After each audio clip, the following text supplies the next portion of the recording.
Halo,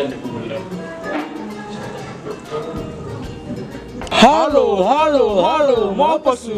Oke, halo guys, selamat datang di podcast Buta alias Buka Mata. Jadi di sini kita kedatangan dua tamu spesial ya, ada Kak Dika dan Kak Ahmed.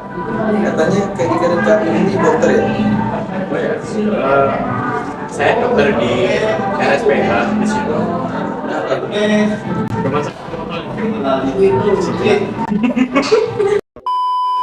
Ya, jadi kalau berdua ini apa perwakilan dari salah satu rehabilitasi narkoba. Jadi dokter Dika ini sampai nyobain mana? Ya, dia emang sukanya ngelawak ya. Mau gimana? Jadi langsung saja masuk ke pertanyaan yang pertama. Jadi menurut Kak Dika dan Kak Ahmed, narkoba itu apa sih? Jadi menurut kami dari internet nih, narkoba itu singkatan dari narkotika, psikotropika, dan juga zat aktif lainnya. Nah, dalam narkoba itu terkandung zat-zat yang dapat menyebabkan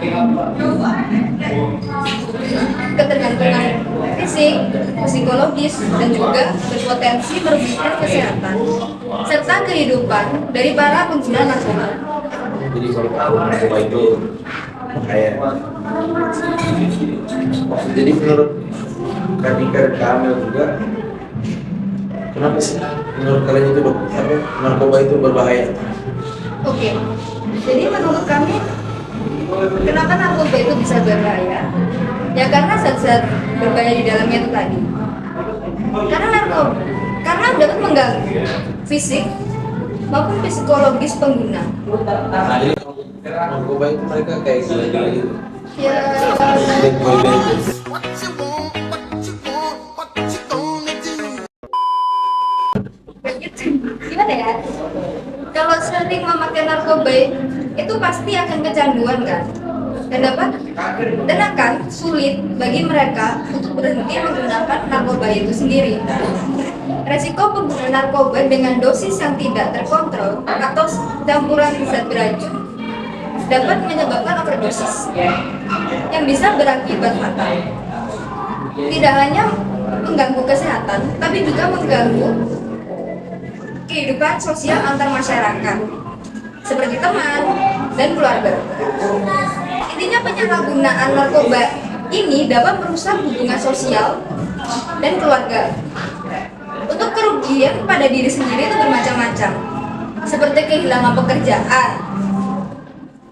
menimbulkan kriminalitas seperti mencuri, juga membunuh itu juga bisa.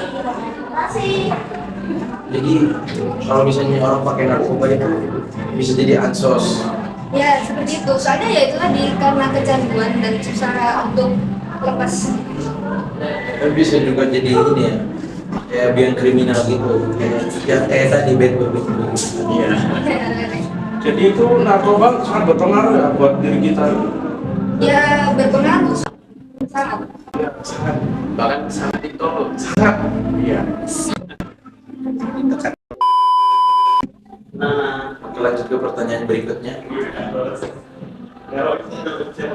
Jadi kira-kira menurut kalian tuh siapa saja sih pengguna narkoba di Indonesia itu?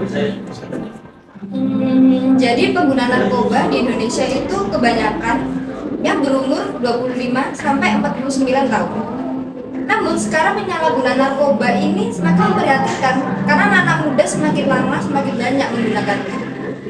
Anak-anak muda menjadi target karena masih memiliki emosi yang belum stabil atau naik turun, masih memiliki sifat dasar ingin tahu yang sangat tinggi dan besar. Jadi kalau misalnya kayak anak-anak nakal gitu, misalnya karena pengaruh teman sama apa ya, kayak putus cinta, mesti narkoba. Bisa jadi kalau pergaulan yang diikuti oleh mereka ini tidak sehat.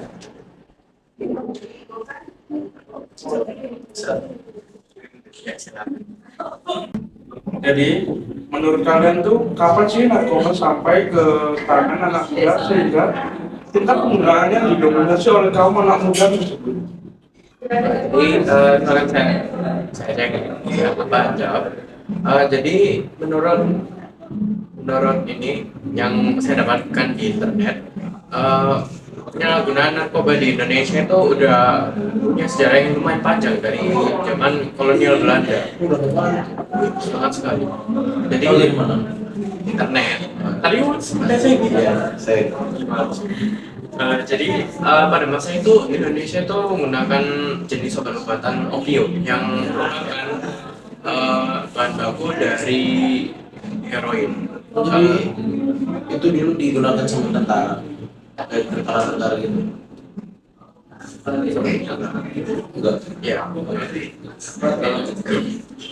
Nah, cuman penyalahgunaan narkoba ini udah mulai marak pada tahun 1970-an. Dan puncaknya itu pada zaman perang Vietnam. Itu meningkat banget dan korbannya adalah anak-anak muda. Dari dulu berarti udah anak-anak muda. Iya. Jadi kok bisa sih penyebaran narkoba terjadi di Indonesia sehingga sampai ke tangan para generasi muda? Iya, kok bisa? Jadi bangsa Indonesia itu belum sepenuhnya pulih dari krisis multidimensi ya seperti sosial, ekonomi, dan politik. Dan di samping itu bisnis narkoba memberikan keuntungan yang menjanjikan. Situasi seperti ini membuat Indonesia menjadi rawan terhadap penyalahgunaan narkoba. Oke, lanjut. Jadi menurut siapa tadi namanya? Dika, Rahdika. Di mana sih narkoba itu disebarkan? Jadi menurut data dari BNN ada 3 provinsi di Indonesia yang memiliki kawasan rawan narkoba terbanyak, yaitu Sumatera Utara dengan 1.192 kawasan. Saya bahkan saya udah Puasa? Puasa? Oh enggak, saya tadi sudah sebelum. Oke, lanjut.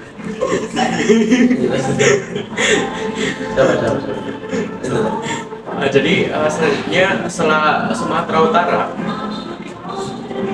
ada Jawa Timur yang punya 1.162 kawasan. Dan yang ketiga adalah Lampung dengan 103 kawasan rawan narkoba. Dan juga untuk mendetailnya itu biasanya di daerah sekolah, diskotik, Di sekolah? Iya, di sekolah. Bisa di sekolah. Dan mungkin orangnya kayak Anda. Oke, lupakan. Ya, di daerah sekolah, diskotik, tempat pelacuran, dan tempat-tempat perkumpulan geng. Perkumpulan geng. Iya. Biasanya tempat-tempat tersembunyi itu. Kalau Kak Dika sendiri punya pengalaman nggak di sekitar lingkungan rumah itu ada yang pakai narkoba atau anak-anak yang gitu? Kalau setahu saya masih belum tahu ya. Cuma Kalau kamu masih belum tahu. Di sini mana? Itu gimana sih? kalau di daerah saya sendiri ya itu saya belum, tapi saya seperti ada feeling pasti salah satu Kayak banyak yang kelihatan. iya. Saya nggak tahu. Kayak Dika sendiri kelihatan kayak pemakai berat. Dok. Maksud Anda apa ya?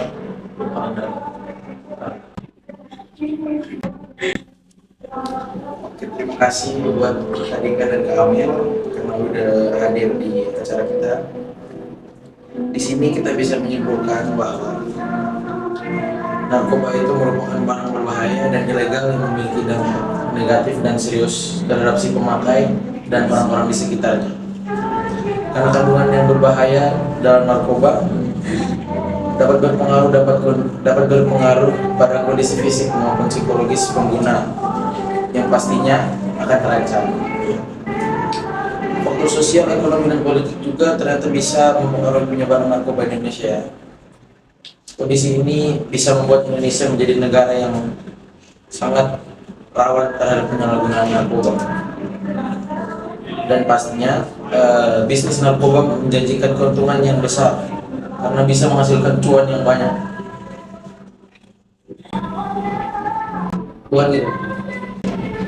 Makanya nggak heran kayak narkoba ini bisa jadi daya tarik bagi banyak pelaku kejahatan.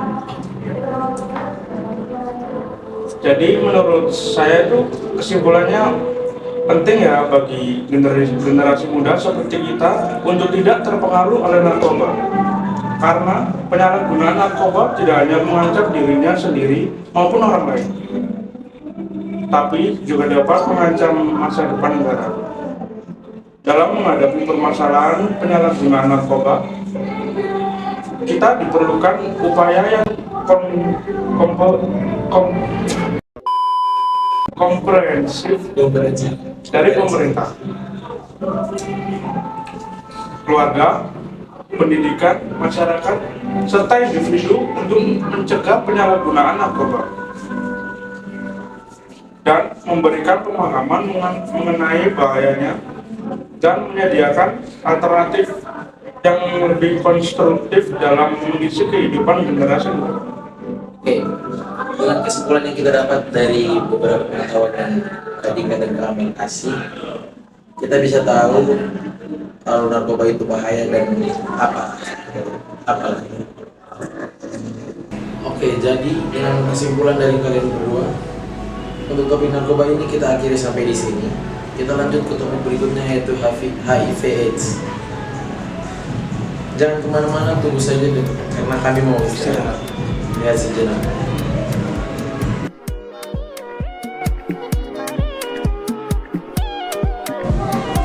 Halo guys, kembali lagi bersama kami di podcast Buka Mata.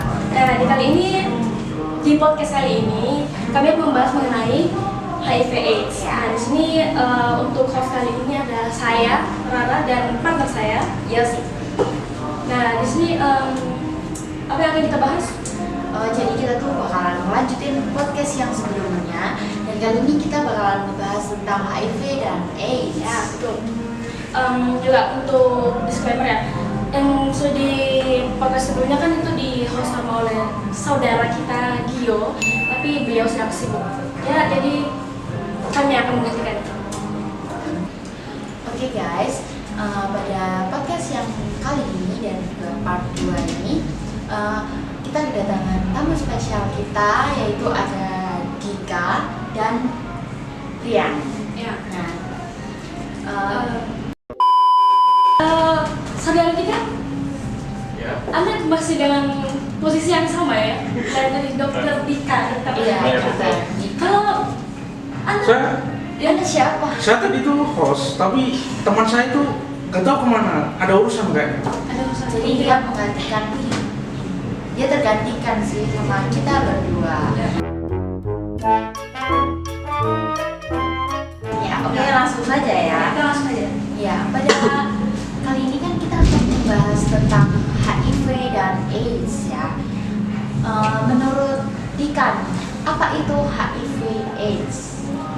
Jadi HIV atau AIDS itu adalah semacam virus yang menurunkan sistem kekebalan tubuh atau imun, meningkatkan rentan terhadap berbagai penyakit, dan bila tidak diobati, HIV bisa menjadi AIDS atau acquired immune deficiency syndrome, yang merupakan tahap akhir dari infeksi HIV. Jadi penderita AIDS itu memiliki risiko tinggi terhadap kematian karena sistem kekebalan tubuhnya yang lemah atau sudah hampir tidak ada. Ya. Jadi HIV itu jadi kalau HIV yang makin parah itu dia bisa jadi AIDS ya. Ya, di sini AIDS. Berarti AIDS itu kayak Berasal dari HIV. Ya, berarti HIV dulu baru AIDS. Ya. Ya, betul sekali. Oke. Oke, yang untuk kedua, kok bisa HIV atau AIDS itu mematikan? Kenapa tuh? Ya, Kok bisa? dari yang kami tahu itu HIV atau Human Immunodeficiency Deficiency Virus menyebabkan penurunan sistem kekebalan tubuh atau imun, meningkatkan rentan terhadap berbagai penyakit bila tidak diobati. HIV dapat diprogres menjadi AIDS. Tahap akhir dari infeksi HIV yang mengakibatkan ketidakmampuan tubuh melawan infeksi. Penderita AIDS memiliki resiko tinggi terhadap kematian karena sistem kekebalan tubuh yang lemah. Komplikasi HIV dan AIDS meliputi infeksi dan jenis kanker tertentu. Infeksi HIV melemahkan sistem kekebalan tubuh, meningkatkan risiko terhadap infeksi dan kanker tertentu. Contohnya, pneumocystis pneumonia atau PCP dan candidiasis atau sariawan merupakan komplikasi parah dari HIV. Selain itu, HIV atau AIDS meningkatkan kerentanan terhadap penyakit seperti TBC, infeksi jamur, dan parasit. Infeksi TBC, pneumonia, dan komplikasi lainnya dapat menyebabkan kondisi serius dan berpotensi fatal bagi penderita HIV atau AIDS. Oh iya, jadi HIV itu ini enggak sih yang paling rentan itu menyerang sistem imun kita. Iya. Jadi kita kayak gampang terserang penyakit-penyakit gitu ya. Dia penyakit yang berbahaya, paling berbahaya Kayak kanker. yang gampang dan juga Itu sangat menyeramkan. bertemu yang maha kuasa. Oke. Soalnya aja. Oke, lanjut aja ke pertanyaan berikutnya. Kira-kira menurut Anda berdua ini, kalian tahu nggak gimana HIV atau AIDS ini bisa menular ke orang-orang? Jadi cara menularnya itu gimana? Kok bisa? Tapi iya. Nggak gitu. Beda. Oke, jadi izinkan saya menjawab. Tulus dari ketawanya. Lanjut. Oke. Jadi HIV atau AIDS itu biasanya menyebar dengan dua cara, yaitu dengan berhubungan seks dan jarum suntik. Jadi, tapi yang paling sering tersebar itu biasanya melalui hubungan seks yang tidak aman, yang berarti tanpa berhubungan seks tanpa menggunakan kondom, berganti-ganti pasangan, praktik seks anal ataupun praktik seks anal tanpa kondom, berganti-ganti pasangan. Ngeri juga ya kalau untuk memang penggunanya korbannya, penderitanya memang sangat terlihat jelas itu kan bisa terjangkit dengan hal-hal yang tidak senonoh. Iya. Makanya ini ya, kalau di klinik-klinik atau rumah sakit itu kita harus memperhatikan harus ngecek gitu jaringannya diganti yang baru Iya, atau enggak. steril, karena kalau nggak steril kemungkinan kena HIV itu bisa. Lanjut Ra. Tadi emang pertanyaannya kalau bisa menular. Iya. Oke, kapan narkoba itu sampai ke tangan anak muda sehingga tingkat penggunaannya didominasi oleh kaum anak-anak muda? Biasanya itu di tempat yang memiliki aktivitas seksual yang tinggi. Kayak Iya, kayak klub-klub malam gitu, kok tahu? disco. Kok tahu? Ya kan biasanya Pernah ke sana ya? Iya. Waduh. Tolong catat nilai ini untuk kepentingan edukasi ya. Berarti kebanyakan itu memang kayak di klub malam, terus tempat-tempat apa? Seperti panti pijat plus. Oh, kok tahu? Masuk juga ya. Saya mendengar berita. Oh, mendengar berita Iya. dari mana? Dari artikel-artikel itu. Tapi emang ada sih. Oh ya, ada. Kayak aku juga pernah baca kayak satu artikel yang membahas kayak ada kayak tempat pijat gitu yang dia menyebabkan kayak kan tiba-tiba menjerumuskan pasiennya itu ke dalam hal-hal yang tidak baik. Jadi mungkin hal itu juga bisa jadi tempat penularan. Ya kita juga susah ya untuk menghilangkan tempat-tempat seperti ini karena memang sudah ada dari zaman dahulu, dari penjajahan Jepang Jepang itu iya sebelum itu ada ya. Oke, lanjut pertanyaan berikutnya. Oke, lanjut. Menurut Anda berdua ini, tempat-tempat yang berisiko untuk penularan HIV atau AIDS itu di mana? Jadi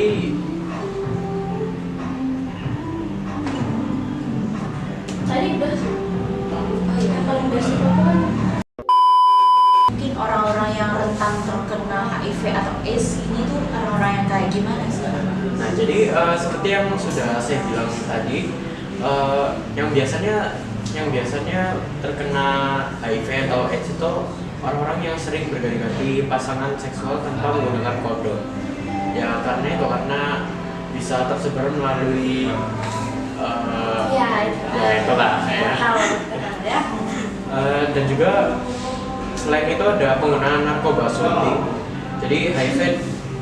Jadi menurut data yang saya dapat, HIV dapat menular melalui jarum suntik yang terkontaminasi virus HIV. Selain itu, pasangan seksual dari orang yang terinfeksi HIV ya seperti tadi mungkin Anda juga tahu dapat tersebar lewat itu. Iya. Ini enggak sih, kalau aku tuh kan pernah kayak lihat-lihat di berita gitu kan, itu tuh katanya HIV itu juga bisa nyerang orang-orang yang sistem imunnya itu kayak rendah gitu loh, kayak imunnya rendah, jadi dia tuh kayak gampang terkena serangan penyakit. Jadi mungkin itu bisa nggak sih mungkin bisa rentan terkena HIV nggak sih? Ya. Jadi HIV ini adalah suatu virus yang memang menyerang sistem kekebalan imun. Jadi kalau sudah memang sistem kekebalan imunnya sudah lemah, jadi Bisa memang terserang ya? sangat gampang sekali. Oke. Nah, tadi kan kita sudah bicara dari siapa yang mudah terjangkit, terus di mana terjangkit. Nah, kalau dari siapa terserah. Oke, dari kapan HIV AIDS ini pertama kali ditemukan? Kok bisa ada sampai jam Kenapa berapa? sampai ada penyakit itu dan asalnya dari mana? Pertama kali ditemukan itu pas? Iya. Menurut kami, HIV atau AIDS pertama kali itu ditemukan pada awal tahun 1980 Atau dari dari artikel. Pada awal tahun 1980-an, para dokter di Amerika Serikat mulai melihat kasus-kasus yang tidak biasa pada pria yang memiliki kelainan seperti menyukai sesama jenis. Kasus kamu nggak? saya Kamu nembak? tidak. Hah? Kamu nggak nembak? Kamu sekalian? Maksudnya saya normal, nggak suka sama jenis. Lanjut silahkan. Saya Ya. kira kamu begitu. Jangan. Kasus ini menunjukkan gejala yang jarang terjadi, seperti pneumonia, pneumocystis jirovecii, dan sarcoma kaposi. Virus-virus tersebut ditemukan pada tahun 1983. Virus ini kemudian dikenal sebagai HIV. Dan tahun 1984, Robert Gallo dan timnya di National Institute of Health atau NIH Amerika Serikat secara independen mengisolasi virus yang sama dan menamakannya HTLV-3. Ya. Berarti HIV atau AIDS ini ya sudah ditemukan sejak lama. Iya. Atau sebenarnya dia itu kayaknya ini enggak sih udah ada lama gitu, cuma nggak ada yang meneliti dan nggak dicabut. Iya kayaknya belum ada yang menamakan. Iya, kan namanya juga perkembangan. Kayak cuma diketahui oh mungkin karena dia demam atau apa, oh dia demam terus dia Juga berpengaruh sama teknologi kesehatan. teknologi medis yang terkini gitu ya. Oke, menurut kamu Nira kesimpulannya apa sih dari yang udah kita bahas tadi? Ya, kalau dari saya menganggap bahwa yang penting bagi mereka yang bekerja di bidang kesehatan untuk mendiagnosa dan sterilisasi agar pasien tidak terjangkit HIV/AIDS. Tindakan pencegahan seperti menggunakan alat pelindung diri seperti sarung tangan dan jarum steril serta mengikuti prosedur medis yang aman dapat membantu mencegah penyebaran HIV/AIDS. Pendidikan dan kesadaran masyarakat juga penting untuk mengurangi stigmatisasi terhadap mereka yang hidup dengan HIV/AIDS serta mempromosikan praktik seks yang aman dan yang bertanggung jawab. Itu yang kesimpulan dari saya. Jadi ini ya, nggak harus dari anggota-anggota medis saja ya. Kita juga sebagai masyarakat Indonesia dan masyarakat di dunia ini juga harus ikut serta dalam penghapusan atau Untuk meminimalisir adanya HIV, AIDS dan terutama narkoba yang juga menjadi salah satu bagian dari penularan HIV ya. Oke, sekian dari podcast Buka Mata. Saya Yosi dan Rara pamit undur diri.